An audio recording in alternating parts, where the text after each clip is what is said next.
So baie welkom by die laaste preek vandag uit ons Esegiel boek, wat my verras, verbaas en in beweging geneem het. Ek hoop dit vir jou ook gebeur. En vandag gaan ek vir julle 3 stories vertel. Die 3 Zoe stories. Wie van julle ken iemand met die naam van Zoe? Yes! Weet julle wat beteken dit? Life. Lewe.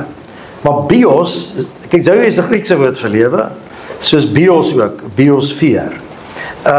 En ons ken die term van ewige lewe, wat dit so het vertaal is, maar as jy Grieks kan lees, dan staan 'n woord wat eintlik in die woord ewige lewe het, en daai Griekse woord noem ons Zoe.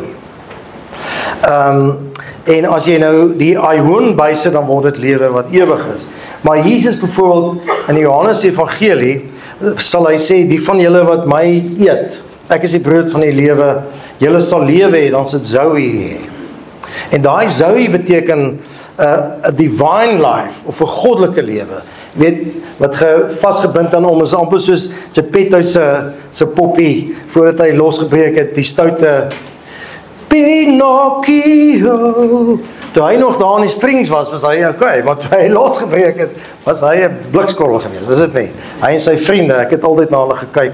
Gatto, en wat was die ander een se naam? Mario.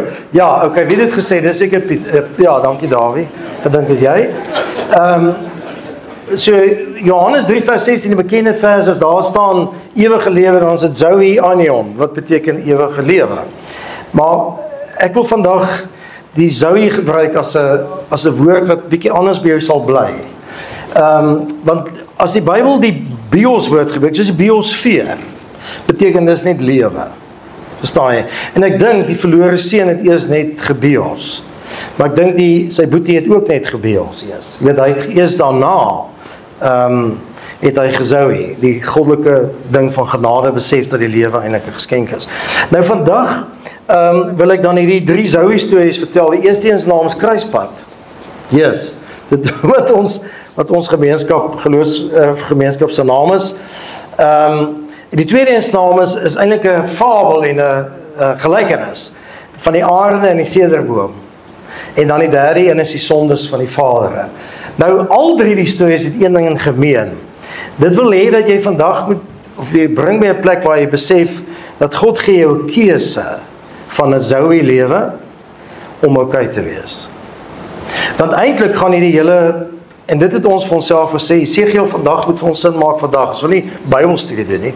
Ons wil preke hoor. Dit moet 'n waarhede word wat vir ons waar is, en dit gaan eintlik daaroor hoe kan ons okay wees. En vandag wil hierdie stories vir jou op die einde van die boek sê, jy het 'n keuse. Of jy luister nie net nie en jy eet die brood en dan sal jy okay wees in lewe en in dood, of jy doen dit nie. En dan sal jy nooit lekker verstaan nie, altyd die klok oorlei, maar jy weet nie waar die bel hang nie. Nou, die patroon van hierdie 3 stories, en die eerste een gaan langer wees en dan gaan ook korter word, so moenie bekommerd wees nie, is wat het gebeur, dis maar 'n storie, wat het gebeur, wat God gaan doen, en dan wat is ons reaksie vandag dan? Okay, so dis hoe die stories gaan loop.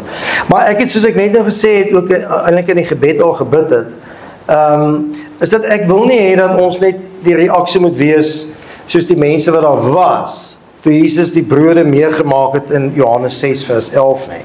Hulle het gekom en die wonderwerke beleef. Jesus het mense gesond gemaak en staan daar so. Hoekom? Want hy het hulle innig jammer gekry. En dan moet hulle honger ook, want hulle was nou baie lank daar by hom. En dan sê hy, goed, bring maar die brode en dan maak ek dit meer. Toe sien hulle die wonderwerk en hulle eet die brood. Ek bedoel, ek sal nie omgee om aan te wees dit te vertel nie. Maar toe gaan hy ons die nag en die disippels ry op die boot en hy stap na hulle toe, nog 'n wonderwerk wat hulle beleef. En hy kom aan die ander kant en toe hy daar kom, toe wag hulle vir hom daar. Die mense agtervolg hom. Hy's 'n celeb. Ek weet nie wat daar anders te doen was nie, maar hulle gaan toe agter hom aan. En dan kry hulle daar en sê en hy check hulle so, hy sê julle lyk bekend. Maar ek weet hoekom julle my weer wil sien, julle net nog wonderwerke sien. Ek bedoel, dit is die lekkerste ding om te sien, ek doen ek wonderwerke. Hy sê, maar die tyd het nou gekom, dat julle nie net sal beywer vir die aardse brood wat julle heeltyd gaan eet nie, maar vir die brood van die ewige lewe, die Zoe Anion lewe. Julle moet nou dit eet. En daai brood moet julle eet. Dis ja, gee dit vir ons, hy eet ons dit. Dis sê, maar ek is die brood vir ewige lewe. En julle sal my eet. En as jy my eet, dan sal jy ewig lewe. En jy doen dit, sê hy, toe in Johannes 6 vers 27, deur in my te glo. En Jesus is wie? Die Seun van God. Wat kom doen dit? Om die tuin van Eden te kom nuut maak. Dis wat in Matteus 4 vers 17 gesê het. En as jy dit glo, en dat jy 'n herskepping nodig het, en dat jy my gees nodig het, die Heilige Gees, as jy dit verstaan, en dan, soos die tweede adem word, dan het jy dit, dan leef jy die Zoe nou. Dis 'n divine life, 'n goddelike lewe nou, wat net sal aangaan, en ons het net nou oor die mandorla gesing, verstaan julle? En ek wil jy moet dit doen. Ek wil jy moet vandag hierdie eet, wat ek vir jou gaan sê. En die goed wat jy hoor, moet jou mind en jou hart verander. Anders het ons ook hiernatoe gekom, want is nou niks anders te doen vandag nie. Maar dankie dat jy is. Maar gee hulle om, vir die wat nog nie was nie, om 'n recap te doen, soos in 3 minute van Esegiel tot nou toe. So Esegiel, want ons het niks van die boek af geweet nie, begin eintlik 600 jaar voor Christus, toe Esegiel saam met sy koning, wat die suidryk was, eintlik nou Jerusalem, dis die stam van Juda en Benjamin, die 10 ander stamme is 100 jaar voor dit weggevat en nooit teruggekom he. Hulle wat nou daar by Samaria was, toe word hulle weggeneem as 'n klomp groep mense voor die tyd, 10 jaar voor die ander. En hierdie was vir die Israeliete erg. En dan is hy nie okay nie, want hy wil eintlik 'n priester wees, hy die Here lief, en dan sit hy daar, en hy is nie okay nie, en niemand wat daar is okay nie. En in die land gaan dit baie sleg. Soveel so dat die bure sê, God woon nie meer, Jahwe woon nie meer daar in Jerusalem nie. Dit lyk soos Suid-Afrika. Ek wil weet julle hoeveel mense is in die afgelope 30 jaar dood in Suid-Afrika. 650.000 mense. Dis 'n Gaza daai. En dis nou die mense wat mekaar doodskiet en moor en so, waarvan 5000 nou boere is, maar verstaan julle? So dit gaan so, want hoekom? Want God is nie meer daar nie. Daai prentjies daar, almal wat daar is, hulle is konings, hulle eie koninkryk, hulle maak wat hulle wil, en die koning maak ook wat hulle wil. En dis dan, dat hy God verlate voel, want daar is ook nie 'n tempel nie, en dan sien hy hierdie 2 hoofgesigte. En mens kan eintlik hierdie preek nou so in die parlement gaan preek, maar dit sal ons nou op, en hoe bid, laat dit nou nie op die oorval nie. Die eerste een wat hy sê, die gesig wat hy sien is die troon, die enigste, eerste prent in die Bybel van die troon van God, waar God sit op die troon, met die boeke voor hom, en die lewende wesens, maar daai troon het wiele. En die storie daarachter wat hy met sê, God het nie agtergebly, is nie weg nie. Hy kan beweeg in sy teenwoordigheid, sal na jou toe kom as jy hom nooi. Jakobus het gesê, nader tot God, en hy sal tot jou nader. Hy wil altyd na jou toe kom, maar dis jy wat die probleem het nie, hy het jou baie lief. En die troos vir hom is God sal na jou toe kom, en ek wil vandag vir jou ook sê, waar jy ook al is, waar jy ook al bly, ons bly ons nou hier, God is hier, want sy troon het wiele. En dan, die tweede gesig wat daarmee saamgaan, is die een aan die ander kant, is, die troon wil nie net na jou toe kom, om jou te comfort, hy wil ook om die senter van jou lewe te wees. Soos Geppetto, wil hy sê, ek wil in die senter staan van jou lewe. Want dit wat in die senter staan van jou lewe is jou God. Want dit wat in die senter staan van jou lewe gee vir jou rigting en krag. Dit bepaal hoe jy goed sien waartoe jy gaan. En God sê, ek wil dit in jou lewe wees. Want dis wat ek bedoel het in begin met Adam en Eva. Maar hulle wou die sentrum van hulle eie lewe gewees het. En dan draai jy daarom, en dit beteken, sê hy vir hom, dat jy en elke Israeliet sal op daai troon vir my laat sit. En dis die enigste way vir julle om okay te wees. En daaruit vloei dan hierdie volgende 3 prente, wat die eerste een is dat God was so, dis gasted, is die woord eintlik met die Israeliete, hy sê, vir Esegiel, gemaak jou kos gaar op mens mis. Dis sê nie, ek kan nie, sê, ek vat dan beesmis, dat die mense dit kan sien, want dis hoe walglik julle is. En dan sê my, as julle wil, sal ek julle verander, dat julle in die troon af, sal die water vloei, en die dooie see sal 'n lewende see word. En met jou kan dit ook gebeur. En dan, die volgende wat hy sê, is, ek sal daai klip hart van jou, wat van hart gemaak is, wat net jy eintlik wil nie hoor nie, wil nie my gees toelaat nie, ek sal as jy my toelaat, sal ek 'n vleishart maak. Louis het vir hulle daarvan vertel. En dan die derde ding wat hy dan sê, net so mooi, daai bene van jou wat droog dood is, ek sal dit nie net vlees en vel gee nie, en lewe gee nie, ek sal jou my tempel maak waar die Heilige Gees in bly. En dis die boodskap wat gebeur. En dis die goed wat ons ervaar. Dit het volkome in Jesus gekom toe die Heilige Gees uitgestort word. En nou kom ons by die laaste gedeeltjie, en dis hierdie 3 gelykenisse. Ek het lank geworstel of ek net een moet vertel, maar ek kan nie net een vertel, so ek gaan al 3 vertel. Ek sal dit vinnig en gou doen, so bly by my, en ons moet nou hierdie dingetjie wat ons kan help by die skerm. So ons gaan begin by kruispad. Wat gaan oor die verkeerde besluite wat mense soms neem van kleins af. En dan die arende, dit is so 'n mooi storie wat jy altyd sal onthou, jy het nog nooit gehoor nie. Wat God deur jou kan doen as jy hom toelaat. En dan die sondes van die Vader gaan eintlik oor die storie. As ons 'n gedeelte in Deuteronomium wat hy sê die sondes van die Vader sal sy kinders besoek tot die 3de en 4de geslag van hulle wat my haat. En die van ons wat paas gehaat het, wat deel was van die vrymesselaars, of wat God afgesweer het, of alkoholiste is, of gebroke huwelike, wat maak ons met daai ding? Sit dit in my DNA? Of hoe maak ons daarmee? So dis waarmee ons gaan eindig. Het gaan lang wees, en gaan dit korter raak, reg so. Goed, hier gaan ons. So, hy vertel die kruispad storie, begin hier. By elke kruispad sê God, het jy vir jou 'n hoogte ingerig, en van jou skoonheid het jy iets afskuweliks gemaak, sê hy vir die volk. So wat hy sê, julle het elkeen van julle besluit neem, het julle wat my volk is, wat beautiful was. Daai skoonheid is die feit dat julle hierdie Zoe gehad het, julle het hierdie goddelike divine skynsel gehad by die volk toe Dawid daar was, en toe Moses daar was, en selfs Josia daar was, en van die konings Josia, het mense gesê, maar God is by julle, ek wil saam met julle gaan, want God is by julle. Maar wat het julle daarmee gemaak, iets afskuweliks, en julle wat het hulle gedoen? Hulle daai pale van Baal daarop gesit, wat die vrugbaarheidsgodin of God was, van die Babelplek, want hulle later sou gaan. En hy sê, en hoe lyk God? Hoe voel hy? Hy sê, ek het julle uitgelei uit Egipte uit, ek sorg vir julle land gegee, en dis wat julle doen. Hy sê, maar die probleem is, julle is self op julle troon, julle is nie meer op my troon nie. En nou gaan die storie verder, wat hy met hulle vat, maar nou hier wil ek dadelijk vir jouself vra. Wat doen jy by die kruispad van jou lewe? Wat se besluite neem jy? En hier is die 2 vrae. Waar lê jou sekuriteit? Jou vreugde en jou rykdom? Ek vra dit vir. En miskien is die antwoord hierin. Waar spandeer jy die meeste tyd, energie, geld, en waar kry jy die meeste vreugde? Lê jy heel dag op die bank en televisie, kyk 8 ure van die dag, daar is net 24, moeg gewerk, of sit jy buitekant 'n bier drink jy altyd? Of, en waar spandeer jy jou geld en jou tyd? Is die stokperdjies? Dis die vraag. En nog dieper eintlik, waar kry jy jou sekuriteit? Want daar's niks fout met op die bank sit nie. Daar's ook niks fout om 'n stokperdjie te hê nie. Daar's ook niks fout om 'n bier te drink nie. Maar as dit die plek word van jou sekuriteit, dan het jy 'n probleem. Dit is presies wat hulle gedoen het.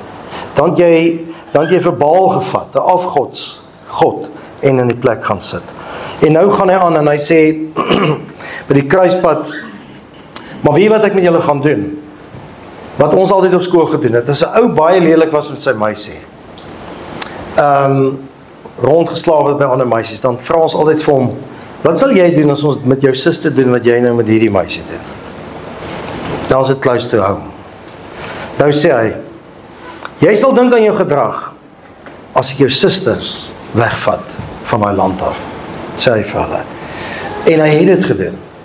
Hy het die dogters van Israel gevat en van hulle slawe gemaak het. Hulle wou mos Babylon toe gaan, en wat moes hulle daar doen? Ons lees dit in Daniël. Buig voor daai God, Nebukadneser, die prent wat hy van hom, die beeld wat hy van homself gebou het. En geen vrede, ek bedoel, Daniël in sy lewe lang gejaag toe hy daar was, en sy vriende is in die oond gegooi. En toe kom hulle tot inkeer en besef, wat het hulle aangevang? Hoe was hulle so blind gewees? En dan kom hy en hy sê vir hulle in Esegiel 16, ek sal my verbond met jou in stand hou. En dan sal jy besef dat ek Jahwe is. So sonder, en voordat hulle nog heeltemal eintlik tot inkeer gekom het, het God hulle teruggevat na die land toe. Hulle was net 70 jaar daar. Nou, en dan verwys hy dan, as hy sê, ek hou daai verbond in stand, aan die verbond wat hy hulle vader Abraham gemaak het. Wat hy gesê het, ek sal vir altyd julle God wees. En daai prent wat daar is die diere wat daar gelê het, wat in die middeldeur gekap is. En daar's twee betekenisse daarvan. Die een is, dis so ernstig, jy bring jou dierste kar en sit hom op die spel. En sê, ek sal hierdie, as dit nie werk nie, sal ek dit vat. Maar dis nie wat hulle gedoen het nie. Die bloed wat loop beteken, jou lewe is op die spel. En eintlik as jy hierdie verbond nie nakom nie, dan kan jy doodgemaak word, jou bloed kan geneem word. Maar dan weet ons, God het nooit dat Abraham maar deurgaan nie, want hy het geweet, hy sal hom doodmaak, en hy wou nie. Maar wat het God dan op die eind gedoen? Hy vat sy seun, en dit het ons hier gesien, toe Stefan namens Jesus hier gehang het. Toe kruisig hy vir hom, en daarmee het hy sy verbond, sy bloedverbond nagekom. En ons sê, Israeliete was nie wonderlik toe hulle teruggekom het nie, maar toe Jesus gekom het alles verander. Hy was die een gewees wat die genade onbeskryflik gebring het vir die Christene. En hulle was so bly gewees, die disippels en die eerste gelowiges. Maar toe Paulus nou later hier 60 na Christus kom, nou kom die mense daar, sê die hierdie is 'n groot besigheid eintlik, nou het hulle aan dink.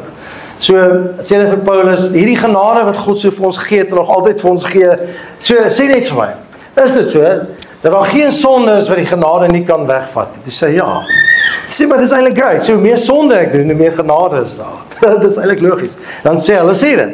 In Romeine 6, dan sê hy vir hulle, nee, beslis nie, want hoe kan ons wat dood is vir die sonde nou daan voortlewe? Okay? En dan gaan hy verder en vir hulle sê, luister, jy moet onthou wie jy nou is. Jy moet nou die brood eet, jy het saam met Jesus gesterwe, en jy het saam met hom opgestaan. Jy was een in sy dood, omdat jy dit glo, jy het opgestaan, en jy die Heilige Gees ontvang. En daarom by elke kruispunt moet jy die regte besluit neem. Want dit gaan oor die goddelike, divine lewe, die Zoe lewe, sodat God sigbaar word in jou lewe, want dis hoekom ons gemaak is. Nou hier klink soos dis soos die dominee moet preek, is dit nie so nie?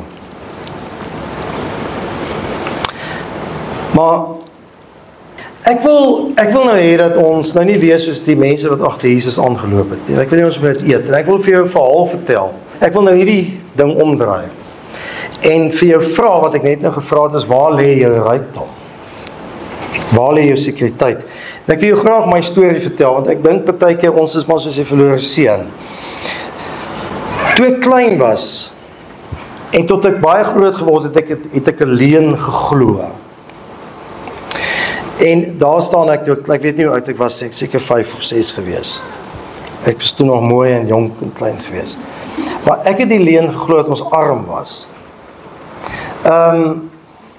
Want ons het in 'n pastorie groot geword. Aan het praat van die kerkmeise wat daar bly. Toe ek die geld gepreek sê, is erg het 'n kerkmeise nou vir julle hoe geld moet praat. En vir ons, baie groot deel van ons lewe, ons nooit 'n huis gehad. Ons bly in die pastorie. En dit is erg om daar te bly, want die kerk daar kom en dan kyk hulle nou deur die huis en dan my uitstap is, ek weet nie. Vir my was dit net erg geweest. En weet, daai tyd was, soos sê die ander mense was ook maar arm geweest, maar my ma het al ons klere gemaak ensovoorts en ek het nou dat ek later my boeties en sissies sê my boetie ook aan, dat er nog net een tekkie oor, dan sê vir my ma, ek moet nuwe tekkies kry, dan sê sy vir my, is dit regtig nodig? Sê nee ma, is okay, ek gaan nog aan, jy weet. So, ek het dit getoets met hulle. En op 'n stadium was daar 'n meisie in my klas, Corneille Heinz, haar pa was 'n boer geweest, want dis die probleem en jy kyk na die Joneses, en hulle het so rooi Mercedes gery. Ek was jaloers op baie Mercedes. Ek dink ek het toe al van karre gehou sonder ek het geweet het. En ek het vir haar gesê, ek het haar 'n rooi Mercedes genoem. Ek kinderagtig jaloers, so was ek geweest. Want ek het geglo ons is eintlik arm. En dit het lank met my aangehou. Ek self was so Susan getroud, toe vertel ek nog steeds vir haar. En ek het nou bestaan my pa strandhuis gekoop toe ek so 11 was. En ek het gebrek oor daai strandhuis wat ons. Dit's 'n klein huisie geweest. Maar ons het 'n strandhuis, verstaan jy? So in my kop het ek die leuen geglo en probeer regmaak dat ons arm is, want die mense, daar was ook arme mense as ons, maar ons het al in Peru geweest na die mense gekyk wat nou ryk was. En ek onthou die eerste keer toe ons 'n huis in die Parel gekoop het ek skatryk gevoel. Dit voel vir my is my kasteel geweest daai. En die eerste Land Rover wat ek gekoop het ek ook skatryk gevoel, terwyl ek Toyota is dink is eintlik 'n kar nie. Maar en my sekuriteit het gelê in grade wat ek het gekry het. My pa het geglo is belangrik die huis, die karre en ook 'n bankrekening. Ek dink ek vertel 'n bietjie julle storie ook nou. En ek moet vir julle sê, ek weet hierdie goed het saam met my gegaan vir lank. En tot ons nou die dag by die see was, dis hoe ons nou lyk, son het my bietjie gebrand daar. En in die kwessie van 4 jaar het ek en my 2 broers by die dood omgedraai. My ma is ook al 87. En toe besef ek, ons was heeltyd skatryk geweest.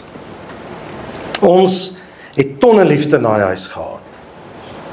Ek met my pa het die liefdestaal gepraat van, hy het vir ons studies gegee, karre betaal, en ons was 4 kinders geweest. En die Here was in die huis. Maar ek was soos die verlore seun, ek het dit nie gesien nie. En nou toe ek amper dood was, ek besef, wat help al hierdie goed? En ek besef, ons is ryk. En ek maak nie, ons maak net die fout van die seentjie wat in die huis met die goue vensters gebly het in die vallei. Alles gehad. Maar ook aan die huis was daar huis wat sulke goue vensters gehad het. En toe besluit hy, as hy oud genoeg is, gaan hy so intoe stap. En toe hy 16 is, toe vat hy sy goedjies en hy stap die oggend en hy kom daar aan, opgewonde, want hy gaan daar bly. Hy groet almal hier. En toe aankom sy haar dogtertjie en sy swaai so, en sy sê, hallo, waar kom jy van? En hy sê, nee, ek kom al van die ander kant af. Sy sê, wat kom maak jy? Sy sê, nee, ek kom hier bly by julle in die huis met die goue vensters. Sy sê, wat doen jy? Sy sê, ek sien altyd hierdie huis en ek begeer so om hier te bly.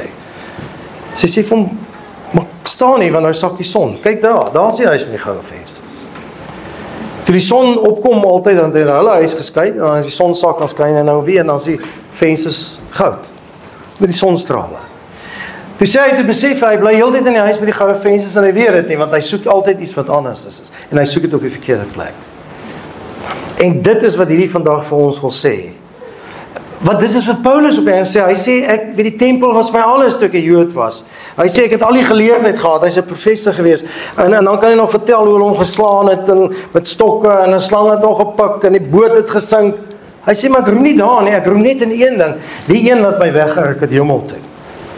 Ek roem daarin, dis waar my rykdom lê, sê hy. En dan kom Jesus, die Seun van God, wat nie 'n plek gehad het eintlik om sy kop op neer te lê nie, geen kasteel nie, geen weermag nie.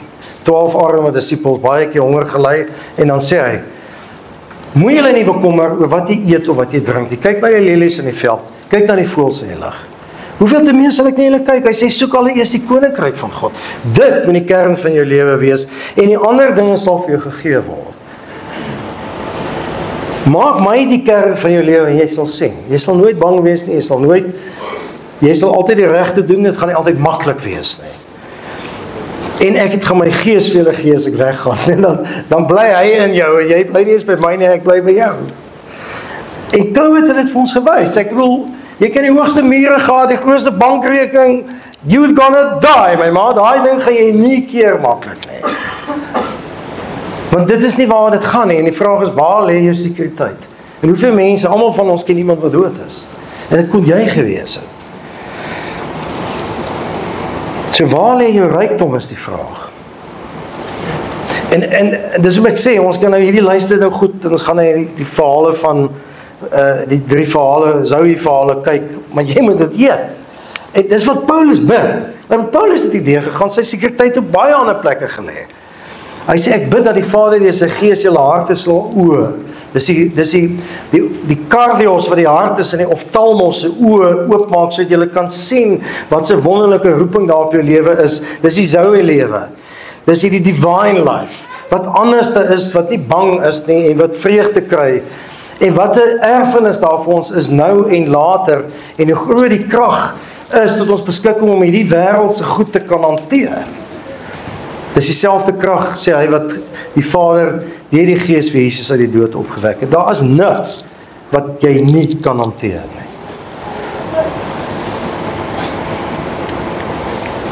En hier sit Hanlie, Lea en Janie, hulle is nou net deur 'n ongelooflike swaar tyd met Dente. En hulle hanteer dit, hoekom? Want hulle het dit. Hulle moet nou 'n kasteel ontruim, maar hulle het hom. En hulle weet waar hy, en dis waar die rus lê. Dis die eerste 2. Tweede 2 is die arendes 2. Nou, hierdie is 'n gelykenis in 'n fabel. Dit staan, jy kan dit gaan lees. Ek gaan dit nou nie vir julle lees nie. So, Die storie gaan so. Daar was 'n sederboom. Nou sederbome is 'n heilige boom vir Israel. Mense is 'n baie mooi hout en hulle op die tempel se binnekant is met sederhout gebou. Okay, die seders wat groei in Babylon. En toe was daar 2 arende. Die een het gekom en 'n top van die beste afgevat en hy het gaan plant. En dan sê toe word dit 'n wingerd en dan kyk die wingerd na die groot arend versorg. En toe kom 'n ander arend en hy gaan pluk ook 'n stukkie af en hy plant dit ook as soos 'n wingerd kyk en na die arend. Nou ek het eers toe ek dit lees, ek het nog 'n Skotse arend, hy was heavy opgewonde geweest. Maar toe vind ek uit, nee. Hierdie verwys na 2 konings, Nebukadneser en Sedekia. Nebukadneser het die volk kom wegvat en geplant daar in Babel. En in Babylon. En hulle het na hom gekyk. Hulle wou mos 'n hele dag wees toe is hulle by hom en kyk hoe sleg was hy vir hulle. En die ander een, die mense wat agterbly Nebukadneser vir Sedekia aangestel as die koning daar in Jerusalem. En toe kom hy in opstand teen Nebukadneser en hy gaan Egipte toe en sê daai koning moet hom help want onthou, hulle is die kern van hulle lewe. En toe dit ook sleg, toe se sleg gegaan op die einde het Nebukadneser gevat en hom ook weggevat. En toe is hulle finaal daar. Die Here sê ons nou in Psalm Dawid sê, moenie op mense en prinse vertrou nie, op konings nie. Vertrou op die Here, sê hy. Nou sê hy, en hier kom hy nou, hy sê, ek is die Here jou God, en ek gaan 'n takkie van die top van die hoë seder, gaan ek vat en ek gaan dit plant, sê hy. Hy sê, en ek sal die takkie afpluk en dit op 'n hoë berg plant, en daai hoë berg gaan in Israel wees. En dit sal takke vorm en dit sal 'n vrug dra. En dit sal 'n groot seder word en allerlei voëls sal daar nes maak en skuilings in daai takke kry.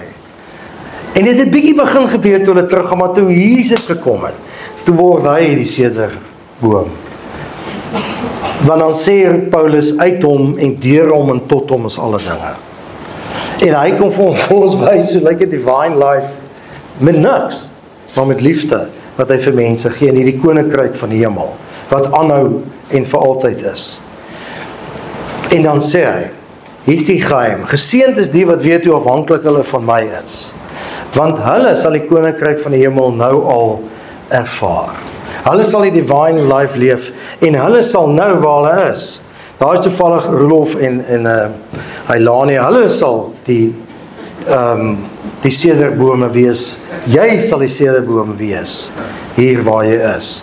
En dan vertel Jesus 'n gelykenis en hy sê, kyk, die koninkryk van die hemel is soos 'n mosterdsaad, wat 'n man neem en in sy land saai en as dit groot geword het, dan is dit 'n boom, dan sal die voëls van die hemel kom en nes maak in sy takke.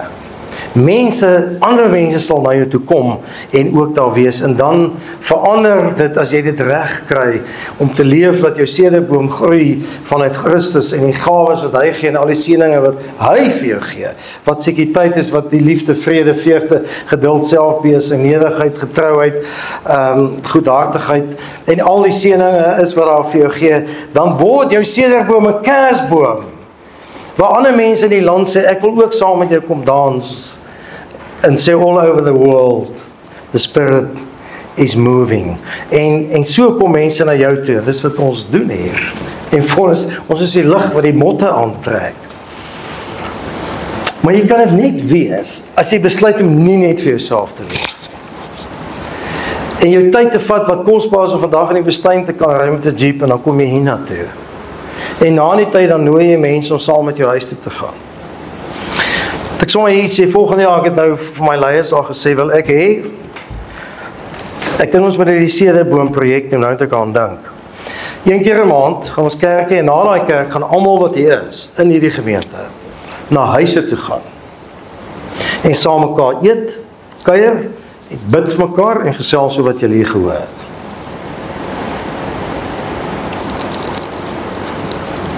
Say no more.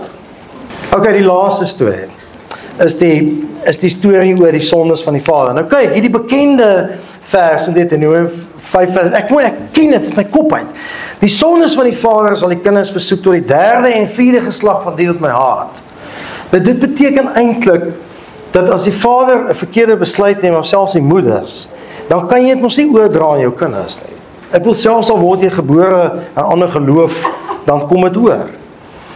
Maar nou is my vraag op 'n meer persoonlike vlak, wat maak ek as my pa 'n vrymeslaaf was? 'n vrymeslaas Wie se pa was vermeselaars? Nee, goed, jy hoef jy hand op te steek. Maar jy weet dit intens. Dis 'n geheime organisasie gewees wat mekaar gehelp het. Dit is waarskynlik goed gewees. Maar bietjie soos die Broederbond, maar baie erger, want jy het geen die organisasie was alles. En jy sal 'n amper soos BEE, jy sal 'n mede vrymeselaar aangestel het en gehelp het om in besigheid te kom of net om mekaar te help, want dit was die kern van julle bestaan gewees. En daarom is dit ryk geword, en oor die wêreld heen was dit 'n groot besigheid. Maar jy het daar vir God afgesweer. Eintlik kon jy nie 'n Christen wees en dit wees nie.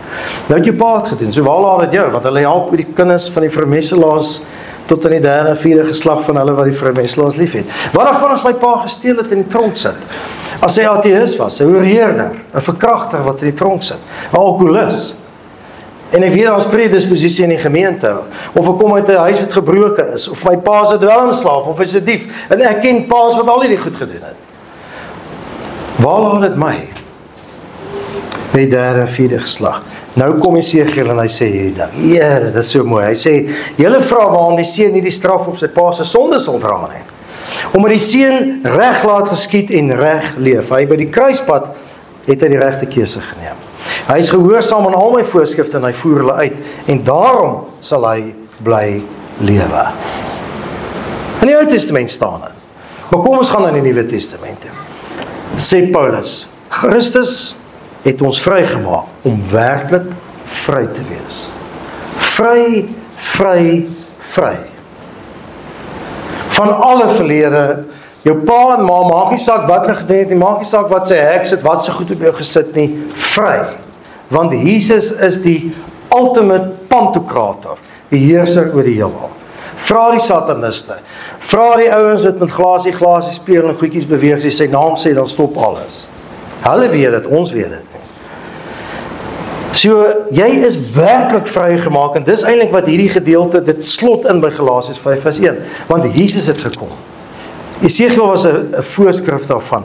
En weet julle, en ek dink dit is 'n moeilike ding, ek verstaan dit ook, met mense wat 'n predisposisie vir alkohol het byvoorbeeld.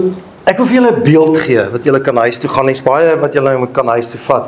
Maar Paulus praat heeltyd van, jy's in Christus. Dis eintlik sy idee van die koninkryk van God en Johannes se ewige lewe, die Zoe, sê hy is, jy's in Christus, Paulus.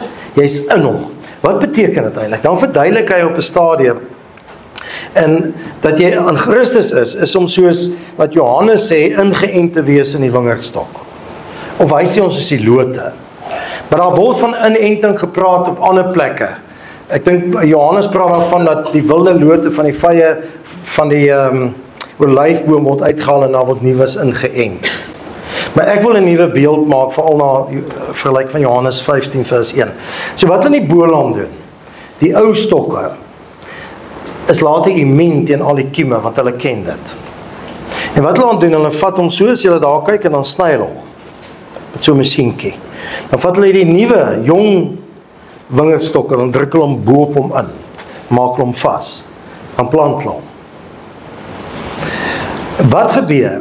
Dit is eintlik wonderlik. So die kieme kom, maar daai ou stok onder, jy kan nie by hom deurkom nie. So hierdie word die siekie. En dan, wat gebeur later? Dan word dit 'n massive, wonderlike nuwe dryf. Vir al die wat hulle van die see afbring, wat nog nie, weet hulle ken nie Suid-Afrikaanse gronde nie, want baie wyn kom daarvan af. En jy sien, dit is wat ons gebeur, ons is op Jesus ingeplant. Ek moet staan baie vir my sê, ek bekommerd is, as jy, liter sê, gee jou bekommernisse vir Jesus, hy sal het vat. Maar nie dat hy daar bekommerd is, maar in elk geval, hy sal het vat. Die sal hiermee, vat hy predisposisie van jou alkoholisme, en wees verseker, as jou pa, en as daar alkoholisme is, moet jy versigtig wees vir drank, jy moet eerder wegbly daarvan, want as hy vir jou vat, maak jy vir jou klaar, selfs met dwelms. Ek weet die kinders gebruik, sommer net bietjie hier en daar by 'n partytjie, maar as hy vir jou vat, is dit 'n groot ding. Maar selfs dit kan jy afsny, deur jou in Christus in te plant, elke dag te sê, ek is hier ingeplant, en dan kan jy sê, ek kom uit 'n huis uit wat stikkend is. En dis die voorbeeld wat ek gekry het, en onthou daar's 'n ding in sielkunde wat hulle noem reaksieformasie. As jy nie na 'n kraan wil luister wat drup in die nag, dan word hy al hoe harder, jy fokus in op hom, en dan is dit al wat jy hoor later. Dis hy die deur toe maak. Of as jy sê, jy gaan nie hierdie vloekwoord sê nie, ek gaan dit nie meer sê nie, ek gaan dit meer sê, maar jy dink jy altyd dan en op die oomblik dan sê jy dit. So jy moet dit vervang met iets anders. Die E-woord moet jy met flippend vervang, het klink beter, maar oké, verstaan jy. So, nou sien jy hierdie huwelik wat stikkend is. Dan gaan jy na Christus toe en sê, maar hoe werk die huwelik? Die huwelik is nie rocket science nie. As jy die regte goed heeltyd reg doen, jy kry die liefde by God, jy gee dit vir mekaar, jy skep vir mekaar ruimtes, jy kyk na mekaar, dan werk dit. Aanhoudend. Want mense hou op om dit te doen. En dan kom my spook weer op, ek is nou maar soos my pa en sy ma, ons sê, dis die ander ding, as jy pa wil wees nie, hoe wil jy wees? Dan vra jy die Heilige Gees om vir jou geduld te gee, of wat dit ook al is. En dan as jou pa die alkoholist was, dan sê jy vir jouself, Christus het my vrygemaak en ek is werklik vry daarvan. Ek wil dit nie wees nie. Ek gaan dit ook nie wees nie. Hoe gaan ek wees? Ek gaan nie drank gebruik nie. Ek drink ander goed. Hierdie landslê nogal help daarmee. Jy hoef nie eintlik die drank te gebruik nie. En dan sê ek leef die Zoe lewe, divine lewe. En nou het my pa se besighede altyd in die grond gegaan, maar iewers het ek die gawe gekry om besigheid te doen. Sê ek is nie my pa nie. Ek het dalk hierdie by my ma geërf. Maar ek sal op beginsels werk. Ek sal die Heilige Gees vertrou, ek sal mentors hê en ek sal 'n besigheid begin. Vrees is ons nie gemaak om mee te lewe nie. Paulus het vir Timoteus gesê, ons het nie 'n gees van vrees gekry nie. Dis 'n gees van krag, liefde en gesonde verstand. So gebruik dit. Gebruik dit. Maar moenie laat jou verlede jou toekoms steel nie. En hierdie is die brood wat jy vandag moet eet. En trek jy skoen aan en by die been vas wat jy moet. En fluit, my storie is uit.